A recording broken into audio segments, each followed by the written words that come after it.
Morning, everybody. Just a minute to get settled here.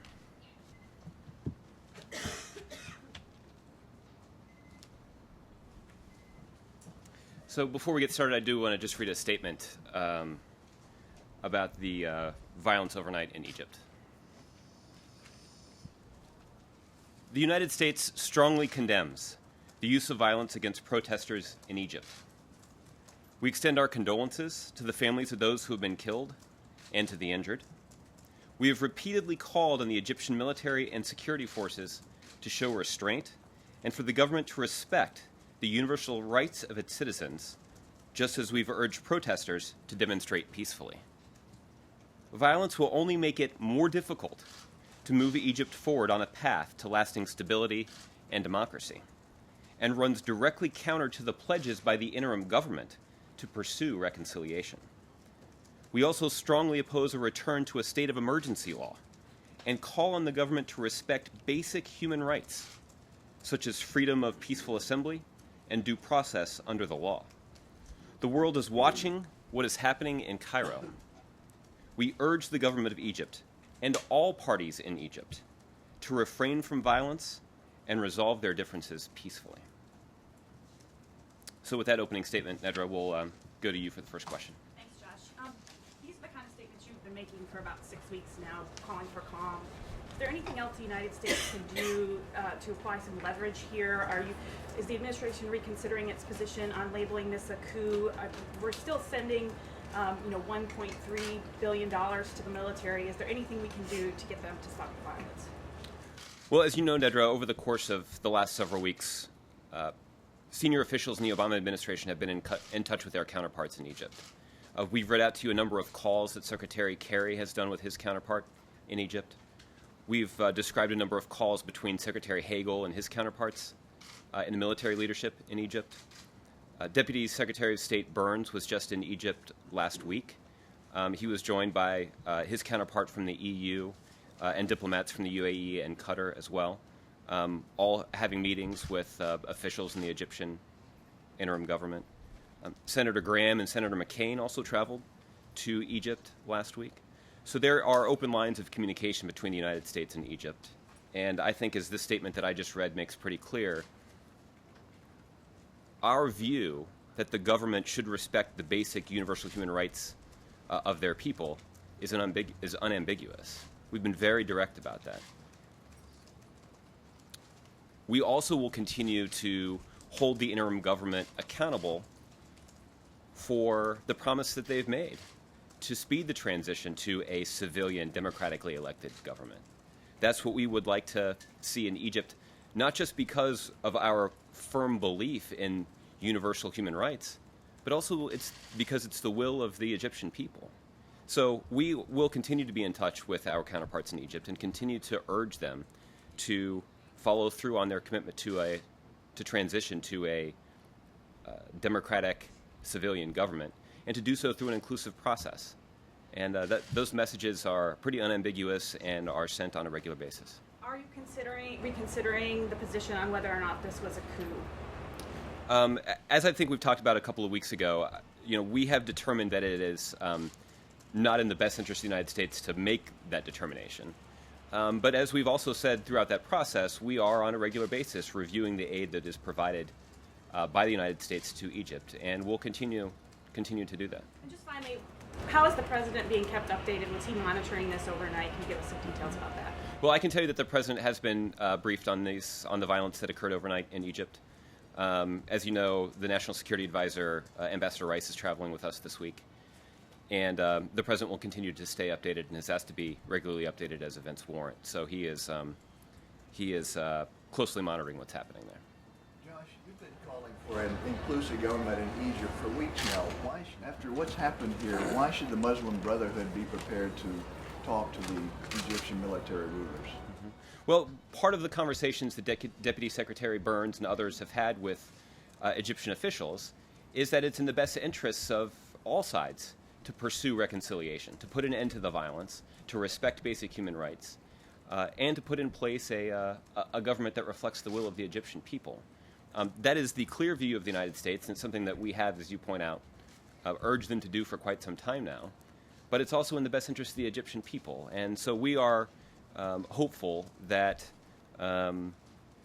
that the interim government will begin to take the steps necessary to affect that transition. And we've seen a range in the death toll from 95 to 800. Do you have any clear picture on that?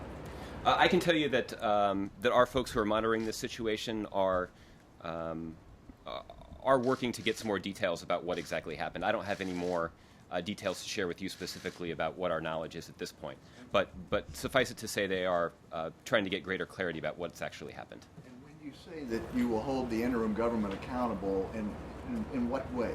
Well, just that they have made promises that when the interim government took control of the country, they promised that that this was only an interim step so that they could transition promptly to a civilian, democratically elected government. That's a promise that they've made, and that's a promise that we're going to encourage them to keep. So when I say hold them accountable, I mean we're going to remind them that they made that promise and encourage them to keep it. So, Major? Can you give us any more specifics about the mechanics and timing of the president's briefing? I mean, did the National Security Advisor come to see him this morning? Were there anything that required him to be awakened overnight? Can you give us any more precise about how this happened? It's my understanding that he was briefed this morning by Ambassador Rice. I don't know exactly what time that occurred. We can try to get some more details for you if that'd be helpful. But he was briefed on this situation this morning. Okay. Now, this situation has been building. The interim government have been sending signals for the better part of the last 72 hours that it is moving in this direction.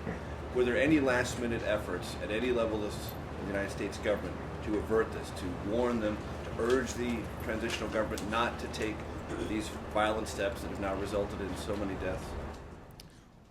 I don't have any specific conversations to highlight for you, but all along you've heard me and Jay and other senior officials in this government urge the interim government to respect the basic human rights of their people. So there's no ambiguity about what the position is of this government and that of our government, the United States government, about the importance of respecting basic human rights. That includes the right to a peaceful assembly and to peaceful protest. And that is a message that has been communicated directly to the Egyptians at a range of levels. And that is our position on that is not unclear. How concerned or anxious is the administration that this situation is not just violent, but is pitching toward a prolonged civil war, or something that looks like? Because as following up on Steve's question, the Muslim Brotherhood now has had 2 episodes, a peaceful assembly disrupted by gunfire that's resulted in dozens of deaths of their membership protesting peacefully. How can this end up in reconciliation? Why isn't this headed directly towards civil war? Well, I think my statement alluded to this concern, which is that violence will only make it more difficult to move Egypt forward on a path to lasting stability and democracy, and runs directly counter to the pledges by the interim government to pursue reconciliation. So there's no question that the violence that we saw overnight is a step in the wrong direction. It is an indication that they're not currently following through on their promise to transition back to a democratically elected civilian government. That they're not committed to an inclusive process. It's time for them to get back on a path of respecting the basic human rights of their people, to include a variety of perspectives and conversations about what the future government of Egypt looks like. And again, that's important not just because of the importance of respecting the basic universal human rights that we in the United States hold so dear. It's also important because it's what the people of Egypt are demanding. Stakes are high. Is this provoking a reassessment within the administration about what it's done and what it may do in the future? Because what you've said and how you've interacted with this transitional government is clearly not working. Well, we have said that we are on a regular basis reviewing the assistance that we provide to the Egyptians, and that review is ongoing. You've heard us say that we're not going to designate the interim government as a coup because it's not in the best interest of the United States, but we're reviewing our obligations under the law. We made an announcement a couple of weeks ago about a shipment of F-16s that was delayed. So this is the review of our assistance that is provided to Egypt is something that we do on a regular basis, and that's something that we are continuing to do. It has to be accelerated now after this series of events. I would concede that it continues to happen, that we are continuing to review our posture and our assistance to the Egyptians. So, Jim. So you have an ally here, as has been said, is getting $1.3 billion worth of our aid. You have open lines of communication, you say. Did they tell you in advance in these open line of communication that they were going to sweep this demonstration and it was going to be violent? I don't have any specific conversations to read you into. I mean, we have been, as I pointed out, in regular touch at a variety of levels with the leaders of Egypt. Or was it a surprise, Josh? Well, I don't have any conversations to read out at this point. So I'm not able to provide you greater insight into what specific conversations we've had, other than to say that we've had many of them at a variety of levels. And I don't have any calls to read out in terms of what calls have been made today, but I would anticipate that you'd continue to see some interaction between senior representatives of this administration and senior representatives of the Egyptian government. So on the issue of the coup, you can explain to the American people how when a government or a military takes over an elected government and now is declared an emergency state where there's a curfew at 7 o'clock at night until daybreak, how that is not a coup. And is it a coup and you just don't want to say the words? Well, I think what we announced a couple of weeks ago is that we had arrived at the conclusion that we were not going to make a final determination about the coup. That it was in the best interest of the United States to pursue our conversations with the interim government in Egypt, to hold them accountable or to hold them, to remind them of the promises that they have made about transitioning to a democratically elected civilian government, and a transition that would occur promptly. And that these are all actions that will encourage them to respect basic human rights, to reflect the will of the Egyptian people. But it's also in the best interest of the national security of the United States. And ultimately, when the president's making decisions like this, that's what's first and foremost in his mind. But it is certainly in the interest of the United States for there to be a democratically elected government of Egypt that reflects the will of the people there that they were elected to govern, and that respects the basic human rights that we here in the United States hold so dear, and that, frankly, people all around the world expect to be protected by democratically elected governments. I'm going to try to cut through some of that language. Are you telling the American people that to call it a coup would cut off our influence there? Even though it may be a coup, saying the words will cut off our influence there? What I'm trying to say to you is that there are certain legal obligations that go with the designation of a coup. And it has been determined by senior foreign policy officials in this administration to not make a determination, but rather to engage in a dialogue with the interim government of Egypt and encourage them to follow through on their promises to promptly transition to a democratically elected civilian government. That's what the focus of our conversations are, and that is what is in the best interests of the United States, and frankly, it is also what's in the best interests of the regional instability that's been created by some of the unrest that we've seen there. Just one more on a different subject. Why has the administration changed its position on airline mergers? Why is this airline merger between American Airlines and U.S. Airways different than all the others that have gotten us to this place? Sure. The determination that was reached about this merger was a determination that was reached by the Antitrust Division of the Department of Justice.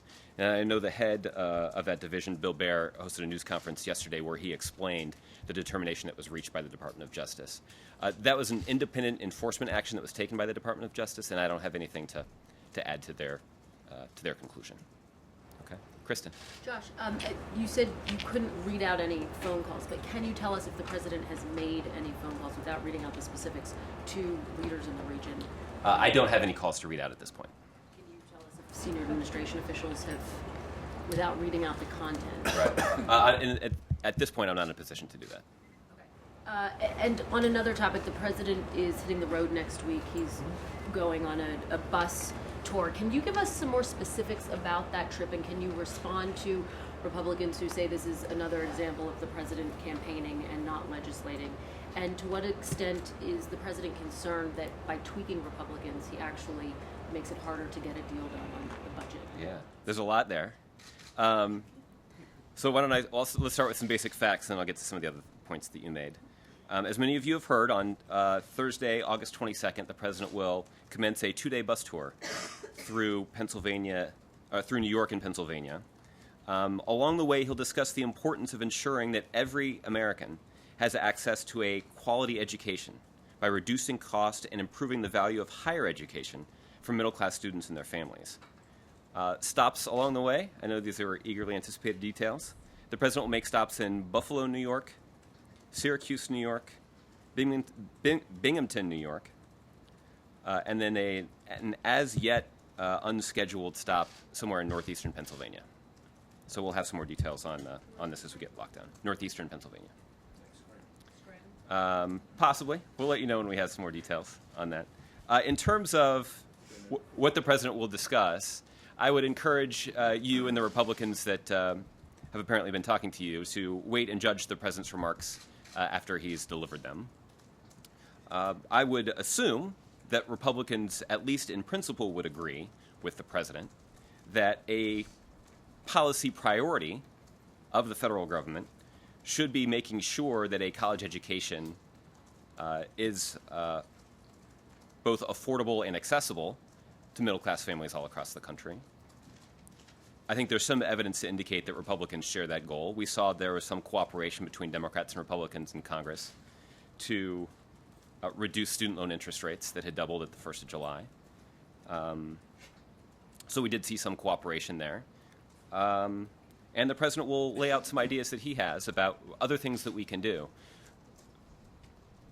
to make sure that we have that we can ensure that there's access to a quality college education beyond just making sure that students have the resources they need to be able to borrow money to afford it.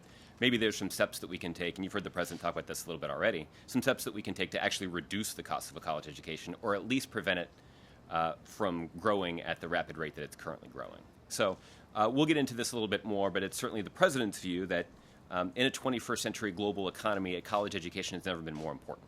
So if we're going to want to make sure that the next generation of American kids has access to the middle class and to living out the American dream, that hard work will lead to a decent living, we need to make sure that we're expanding access to college education to more middle class families. And I have just one more, Josh. The Missouri chapter of the NAACP is apparently going to call on the DOJ and Secret Service to investigate the rodeo clown who wore a mask of President Obama. Is that something that the DOJ will investigate? And what was the White House's reaction to that incident?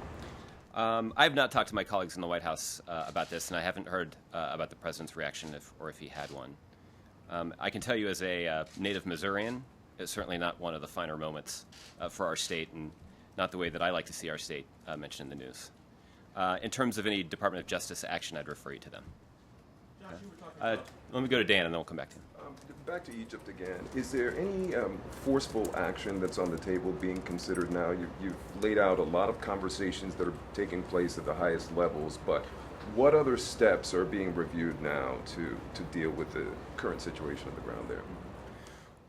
Dan, I don't have any specific steps to preview for you. I mean, obviously, there are a number of conversations that are ongoing between senior administration officials here in the U.S. and their counterparts in Egypt. And we are, on a regular basis, and have been for some time now, reviewing the assistance that we provide to the Egyptians. And I mentioned to Major the decision of several weeks ago to delay the delivery of some F-16s that were scheduled for delivery to Egypt. But in terms of concrete steps, I don't have anything specific to preview for you at this point. But isn't there, just to follow on what one of my colleagues said earlier, isn't there the recognition that these conversations or these threats simply aren't working?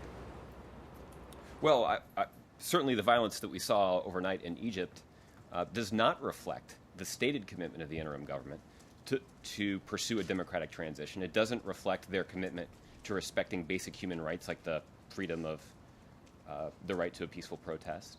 So we're concerned about them, and I think that the statement that I read at the top is indicative of the serious concern that we have about what's happened there. But in terms of figuring out how to encourage the interim government to make good on their promise to transition to a democratically elected government there is something that we're working on, and hopefully it's something that they're working on. We need to see an inclusive process. We need to see an end to the politically motivated detentions. We need to see tangible evidence that the interim government is going to make good on the promise to effectuate this transition promptly. And that's something that we're still waiting to see. And that's certainly something that is the subject of regular conversation. On the subject of healthcare, there's the delay now on the limit of out-of-pocket. Well, that's not actually correct.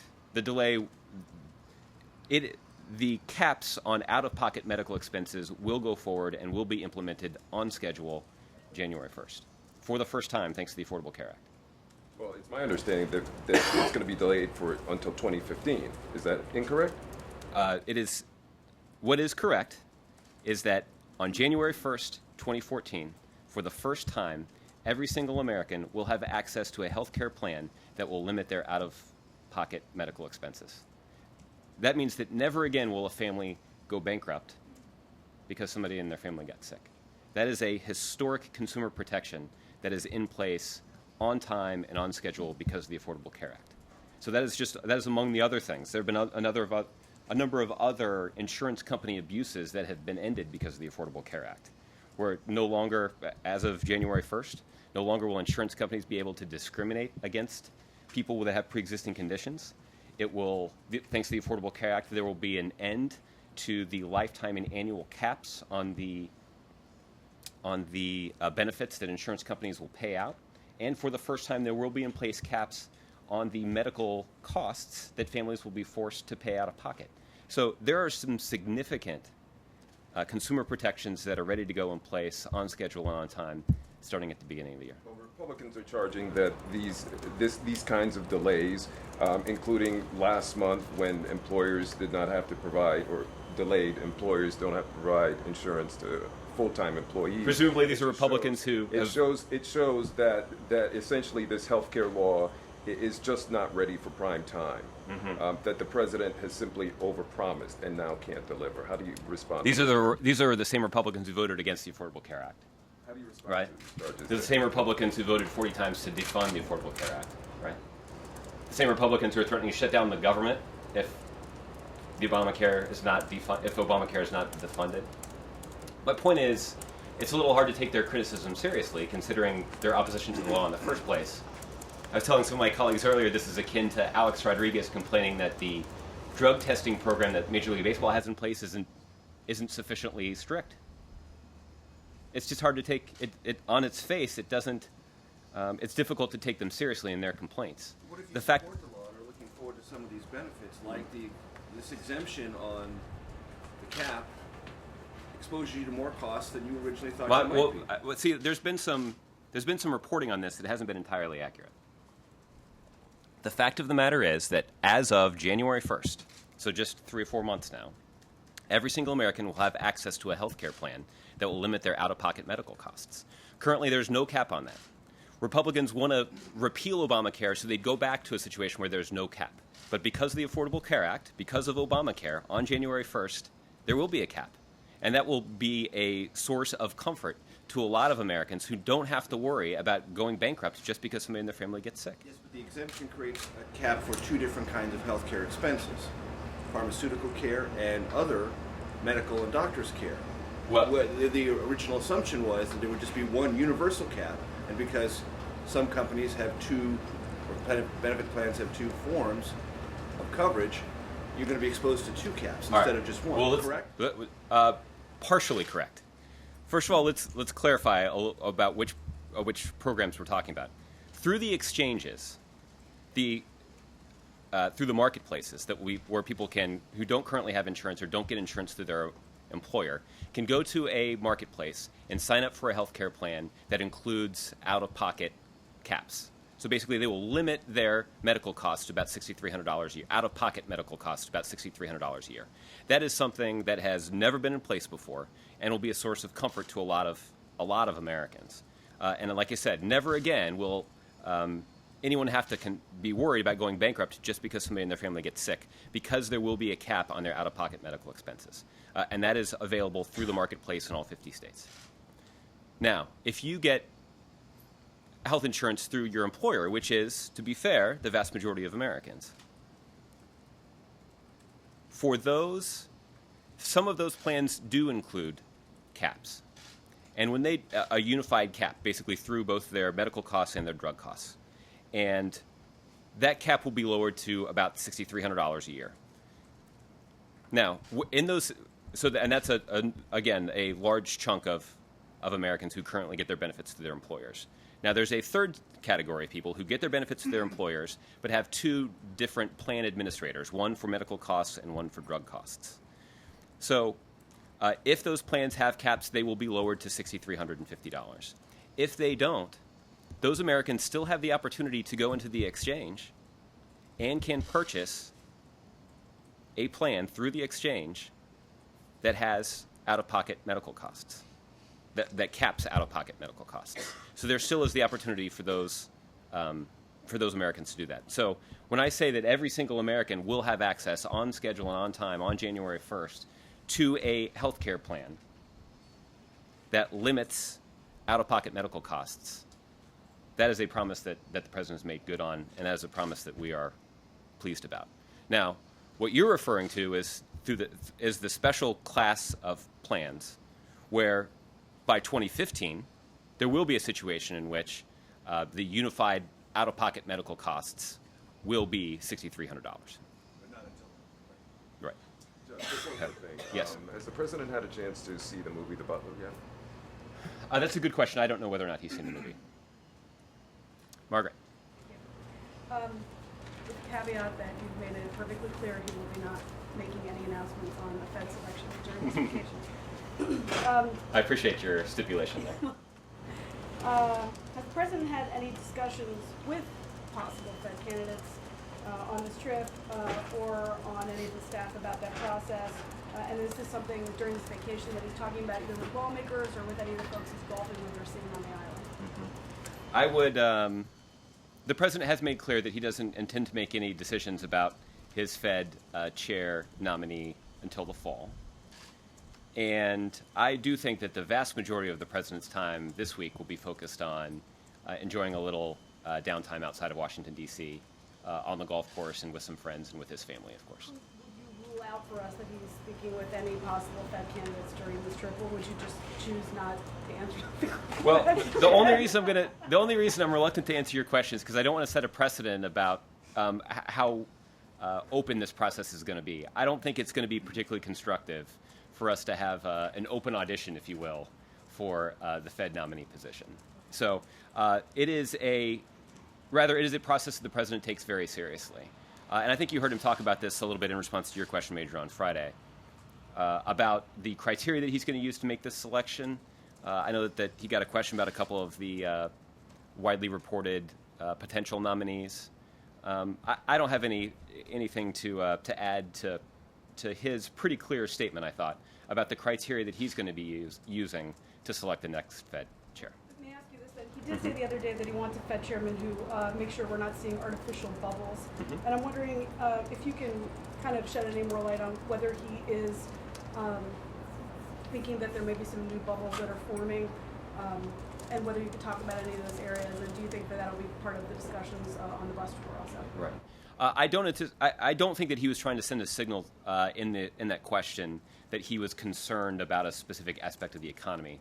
I think what he was trying to do is to indicate his view that there is a dual role for the Fed chair, to be concerned about inflationary impacts on the economy, but also to be concerned about full employment and ensuring that there's full employment in the economy, and that is a challenge that will be part of the mandate of the next Fed chair.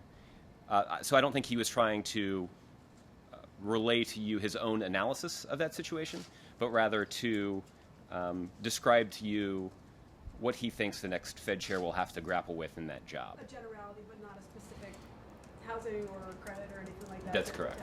Okay. That's correct. Okay. Yes. The Washington Post is reporting that the President decided to go ahead with Connect Ed and to finance it by instructing the FCC to raise the tax on cell phones. Is that accurate? Well, let me say a couple of things about this. I think you may have been traveling with the President in North Carolina when he made this announcement back in June. And so I certainly would refer you to his remarks that he made there about the importance of expanding internet access to 99% of schools in this country. That there is an opportunity for us to do something pretty revolutionary, which is to give teachers and students and parents and administrators unique access to the internet that would revolutionize education and strengthen education in this country. Over the course of the last 4 weeks, the president's been talking about what we can do to expand economic opportunity for the middle class, how we can get a better bargain for the middle class, and a quality education is a key component of that. And one way we can strengthen education in schools all across the country is expand access to the internet. In the course of those remarks, the president talked about how the percentage of schools that currently have access to the internet is surprisingly low. I think it was around 20 or 30%. So with a relatively modest investment, we could actually connect 99% of schools all across the country to the internet. And that would expand educational opportunities for students in a really important way. It would also give teachers access to materials that would improve the quality of instruction that they're providing. So the president thinks this is an important priority, and we have seen a little dysfunction in Congress. You would think that connecting schools to the information superhighway would be a pretty non-controversial topic, particularly when it's something that could be accomplished through a relatively modest investment. Unfortunately, we haven't seen a lot of action in Congress, so the president has advocated an administrative unilateral action to get this done. We're not going to wait for Congress to act. Now, one part of your question that I did want to clarify is that the FCC is an independent body. So the president has made his recommendation for what he thinks can be done and should be done, which is updating the E-rate program to make this investment. But ultimately, that's a decision that the FCC will have to reach on their own. So the FCC will decide whether or not the tax is applied. You're not making an end run around Congress in this case?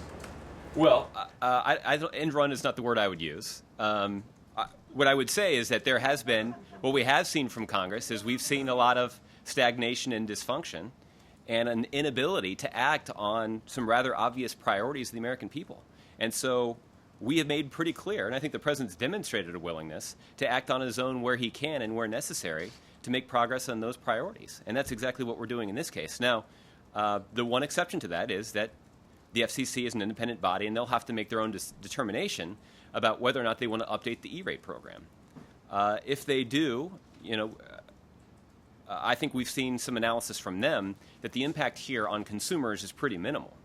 That is probably on the order of $5 or less a year on cell phone owners, on an individual cell phone owner.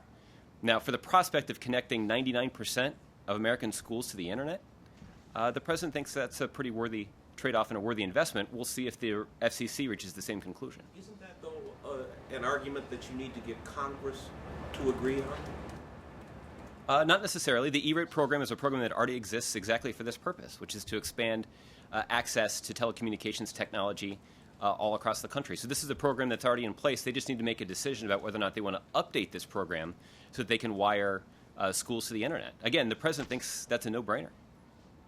Okay, Carol. Can I go back to Egypt for a second? Yes, ma'am. You said earlier we need to see tangible evidence that the interim government is making good on its promise for transition. Can you finish that sentence? In other words, so we haven't seen that they're doing that. They don't seem inclined to do that. What's the consequence? If you don't see that, then what? Well, I think what I was articulating is not issuing an ultimatum, but rather articulating our view that the interim government should make good on their promise. When they took office, when they took power, they vowed that this was a temporary interim step to transitioning back to a democratically elected civilian government. They also articulated a commitment to an inclusive process. These are all priorities that, or these are all principles that the president thinks is really important, that this administration thinks is really important. Again, not just because we believe in the basic respect for human rights, but also because it reflects the will of the Egyptian people. So, these are part of the conversations that we're having with the Egyptian leadership right now. And there's no doubt that we're very concerned about the violence that we saw overnight. That is not evidence that they're making good on that promise. And so we're eager to see some tangible evidence that they're ready to make good on that promise. But beyond what you're saying, if you're not issuing an ultimatum, then what kind of result are you going to get? I mean, you can say that you're making clear your views, but beyond making clear your views, what else are you going to do to get the results that you want? Because what you're doing now does not seem to be working. Well, one of the things that we're doing, and this is part of what Deputy Secretary Burns did last week, was he was working through our allies in the region, both from Qatar and the UAE. There's a representative from the EU there as well. So there were some conversations there about the intentions of the interim government and the transition back to a democratically elected government. So we can work with our allies and others to put pressure on the interim government to make good on these commitments that they've made. So we'll continue to do that. I'm sorry? What do you mean by pressure? What kind of pressure? I mean, we'll continue to urge them. I think when they sit around the table and they see their friends all around the world urging them to make good on their promise, I think that makes them more likely to make good on their promise. But ultimately, I guess this is the ultimate conclusion here. This is something that Egyptians are going to have to resolve. And what we're hopeful is that we're going to have an Egyptian government that actually does reflect the will of the Egyptian people. That's what we see Egyptians all across the country demanding. They're demanding an inclusive process. They're demanding a basic respect for basic human rights. And they're demanding a democratically elected civilian government. Is there a time frame at all? Can you put a time frame on the review on aid? Is this an indefinite review? I think I would describe it to you as an ongoing review. Can you give us any, is there a cutoff of when you No, I don't. What's it going to take to make a decision on that? Well, I think that's part of what the review will uncover, is that we're going to monitor the situation in Egypt. We're going to continue to be in conversations with our counterparts there, and over the course of time, we're going to continue to review our assistance, and we're going to make a decision about that assistance based on the best interests of American national security and best interests for stability in the region. These are difficult problems. There's no doubt about that. But this is something that the international community is working on, and it's something that the United States is fully engaged in, and this is something that we'll continue to monitor. One other quick thing on the bus tour next week. How did you guys settle on those particular cities to make stops? Well, I think as it becomes clearer what the message will be, we'll be able to give you a clearer sense of why these locations were chosen. Is it going to be at colleges? Is that what you Well, we'll have more details. Some of these, I know you can't. I can't either. But as we get the locations locked in, we'll be able to have a clearer conversation about why we chose those locations. Josh, Peter. Thank you. Should Egypt listen to your latest statement about an ongoing review and see that as an indication that U.S. aid to Cairo is in jeopardy now? Well, I think what I would describe to you is that when the interim government took power, we expressed our concern about the need for a prompt transition back to a democratically elected civilian government. We made that very clear to them, and in the course of those conversations, we made clear to them that the aid that we offer to the Egyptians is something that we review regularly. So, and I think that continues to be true today, that we are closely monitoring the situation there.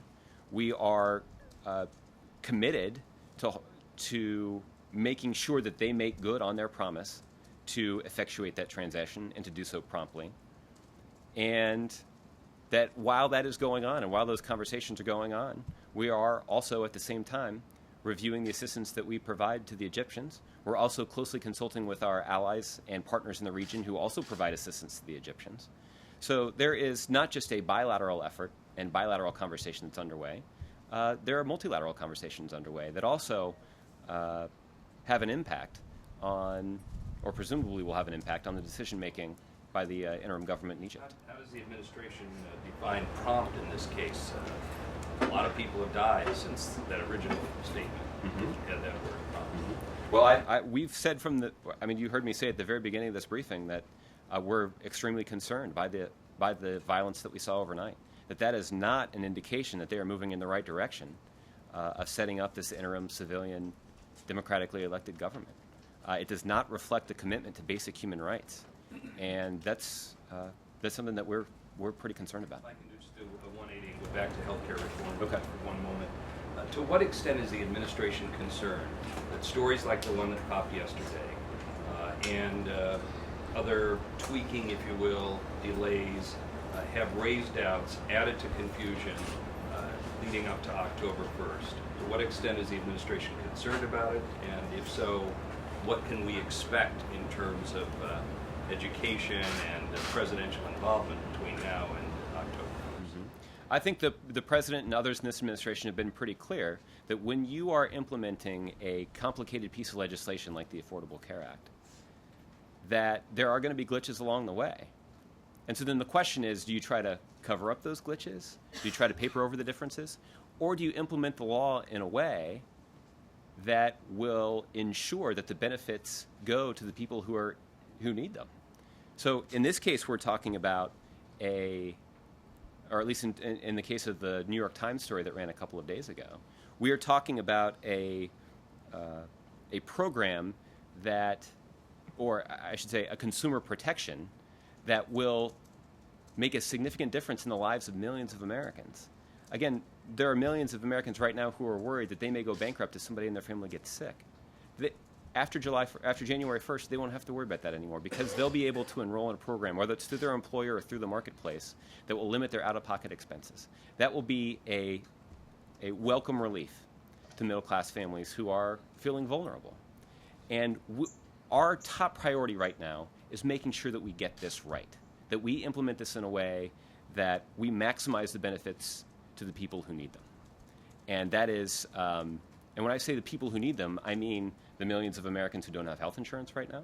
I mean the millions of Americans who are concerned that they could go bankrupt if somebody in their family gets sick.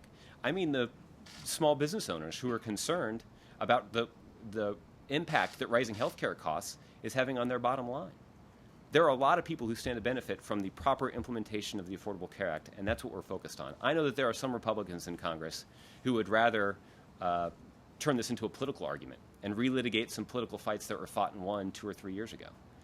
That is not what we're focused on. What we're focused on right now is making sure that we implement the law on time and in a way that maximizes the benefits for the vast majority of Americans, and that's what we're focused on right now.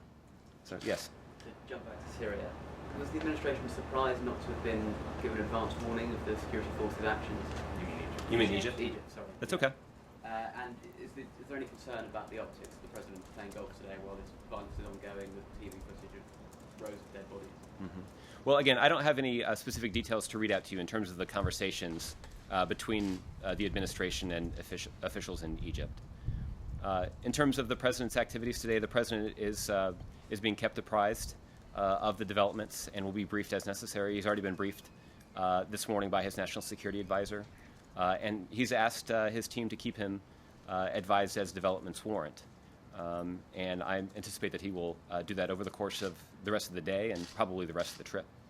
Is he getting updates on the golf course? I don't have any details about that. Adam? Just to go back to what Peter's question was, the announcement of this decision came in a FCC on a frequently asked questions section on the Labor Department website. Do you feel that I mean, after acknowledging that there is a grace period for certain insurers, why was the decision announced that way? Well, I'm not sure I would describe it as an announcement. I think what I would describe it as is guidance to people who are trying to implement the law. And as I've mentioned, what we're trying to do is we're trying to implement the law in a way that maximizes the benefits that people are ready to enjoy, whether that's reducing costs for small business owners, providing some consumer protections for families who need it. I mean, some of the things that we've already done have been things like making sure that insurance companies are spending 80% of your premiums on actually providing health care. And if they don't, then we're going to hold them accountable and they're going to pay a rebate that millions of people have already received.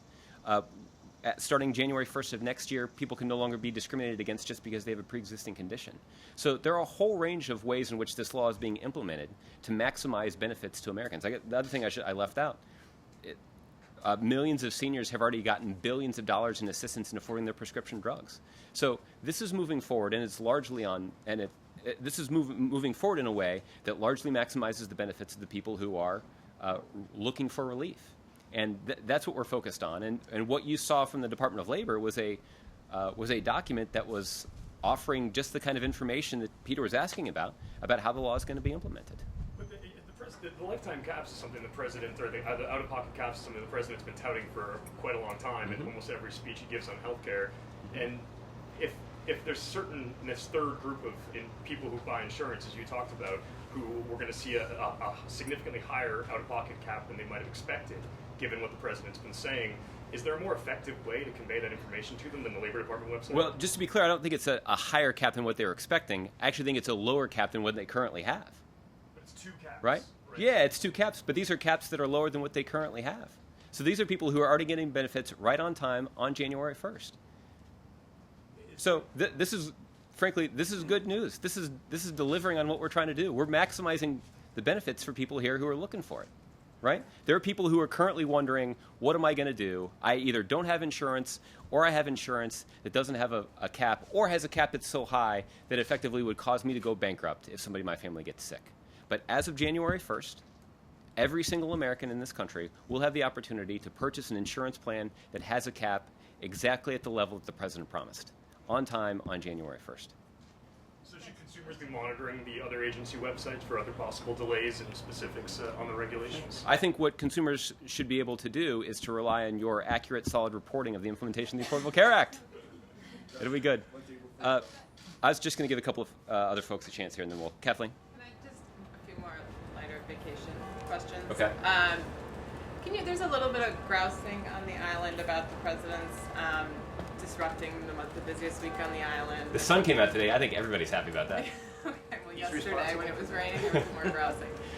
Road closures, more security. Can you just sort of respond to sort of why the president has to come here to vacation, can't go to Camp David, or do it in a way that's Yeah. Well, I'll say a couple of things about that. The first is the president and his family had been traveling to Martha's Vineyard since before he became president. And that this is a place where they have spent a week or so at the end of the summer together as a family before school starts and before things get busy again in the fall. And so this is an opportunity that the president, essentially a family tradition that the Obama family is continuing this year, to take advantage of that opportunity. In terms of the impact of on other people who are vacationing on the island this week, in terms of the security measures that are in place, that's something that's determined by the Secret Service. So if you have specific questions about that, you should consult with them. I will say on their behalf, something I rarely do, that they do work to minimize the impact that these security precautions have on other people. And that's certainly something that the President and First Lady are concerned about, and it's certainly something that they're concerned about. But frankly, the President is hopeful that everybody has just as much fun as he does on the island this week. The President's daughters will be arriving to Martha's Vineyard later this week. So I don't have any details on the exact arrival time, but when they get here, we'll let you know. Okay? In the back, did you guys want to ask a question back there? I see a hand up. No. Sarah Brown, the Vineyard Gazette. Hi, Sarah. Hi, and I have a question of more local concern. Okay. In the town of Oak Bluffs here, one of the main roads sustained extensive damage with Hurricane Sandy to the tune of about $12 million. And the town officials have been complaining about a back and forth with FEMA and a bit of a delay with funding. I was wondering if you had any comment on the general process of getting FEMA funding or this situation in particular. Right.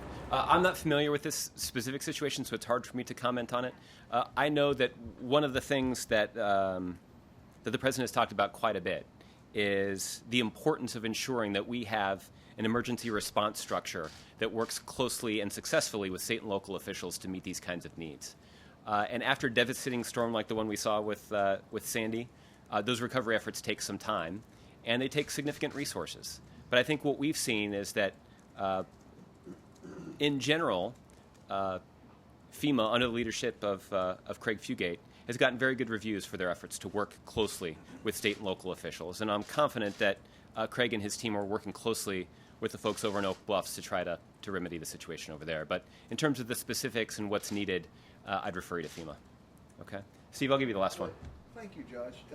I want to go back to something you said earlier about the Fed Okay. search. You said that the president does not want a open audition for the job. We've seen groups on. There's some people who want Yellen, some people want Summers, and it's been very public. Does the president wish that would just sort of quiet down, let him get on with the decision making?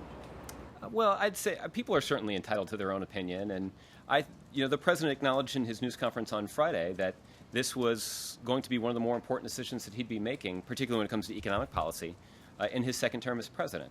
So I think it's certainly understandable that there may be people who have their own opinions on this.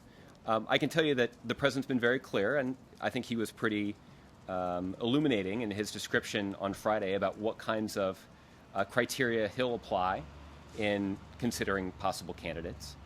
And I'll tell you, the thing that we're heartened by is you saw the Senate Majority Leader say that whomever the president nominates, he can count on the Senate Majority Leader to support that person. And I'm confident, that whoever's standing behind this or whatever podium on the day that this person's nomination is announced, that